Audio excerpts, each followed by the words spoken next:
ગુજરાતની અંદર અને એમની સાથે આખા દેશભરમાં જે સરકાર છે તેમણે નળ સે જળ યોજના છે તે અમલી બનાવી, પરંતુ અમુક વિસ્તાર ગુજરાતના અને દેશભરના એવા છે કે જ્યારે લોકો નળ ખોલે છે તો એમાંથી એક જ અવાજ આવે છે બીજેપી, અને જ્યારે નળ ખોલવામાં આવે છે ત્યારે એમાંથી પાણીનું એક ટીપું નહીં પરંતુ ખાલી હવા નીકળે છે।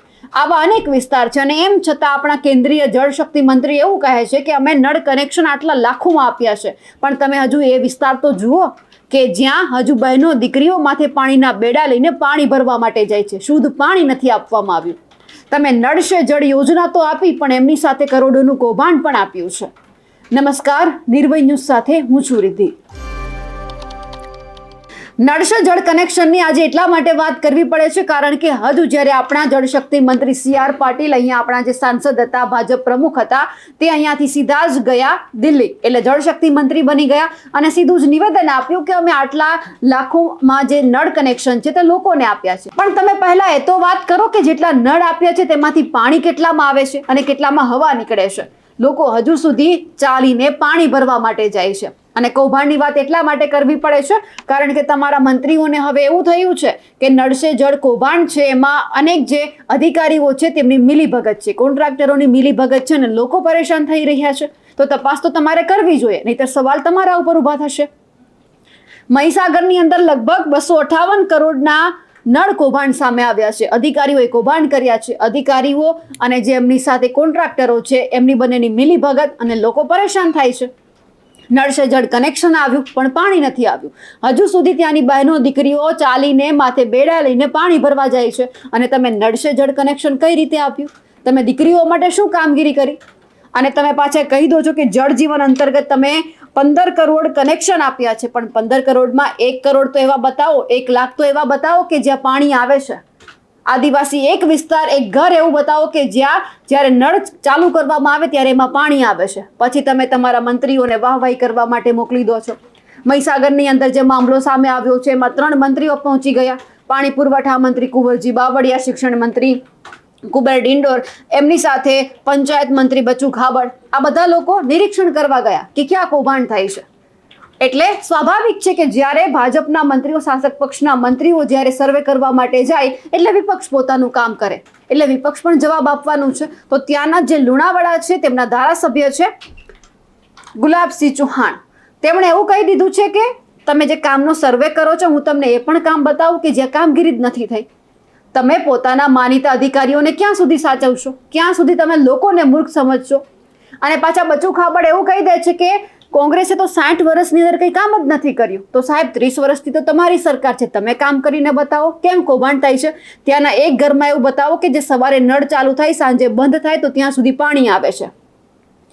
આરોપ લગાવવામાં, આક્ષેપ પ્રત્યાક્ષેપ કરવામાંથી તમે કોઈ જ ઉપર નથી આવતા। 60 વર્ષમાં જો કોંગ્રેસે કામ નથી કર્યું તો તમે 30 વર્ષની અંદર કામ કરીને બતાવો, અને કોંગ્રેસને પણ એ જ કહેવાનું કે આક્ષેપ બંધ કરો, 60 વર્ષની અંદર તમે શું કામ કર્યું છે એ પણ તમે ભાજપને ગણાવજો કે તમે નળ કનેક્શન આપ્યા છે કે નહીં। ભાજપમાં તો નળ કનેક્શન આપવામાં આવ્યા છે, ચલો માન્યું કે જો 30 વર્ષ જ થયા છે, હજુ સત્તામાં રહેશે તો એવું લાગશે કે 30 વર્ષ પછી અહીંયા પાણી આવશે। એટલે ભાજપ અને કોંગ્રેસ બંનેને કહેવાનું છે કે આક્ષેપ પ્રત્યાક્ષેપ બંધ કરો, લોકોને જે જરૂરિયાત છે, જે તમે વચનો આપીને મત માંગ્યા હતા એમ હવે તમારે એમની જવાબદારી તમારે પૂરી કરવાની છે, તમારે પાણી આપવાનું છે। સૌથી પહેલાં તો આપણે બચુ ખાબડને સાંભળી લઈએ જે કોંગ્રેસ ઉપર આક્ષેપ કરી રહ્યા છે, અને અહીંયા આક્ષેપ પણ થઈ રહ્યા છે એટલા માટે ગુલાબસિંહે જવાબ પણ આપ્યો હતો કે તમે કામ નથી કર્યું, જે કામ કર્યું છે એમની તમે ક્યાં વાહવાહી લૂંટો છો? તમને એ કામ પણ હું બતાવું કે જે તમે કર્યા જ નથી। એટલે સૌથી પહેલાં અહીંયા બચુ ખાબડને સાંભળી લઈએ।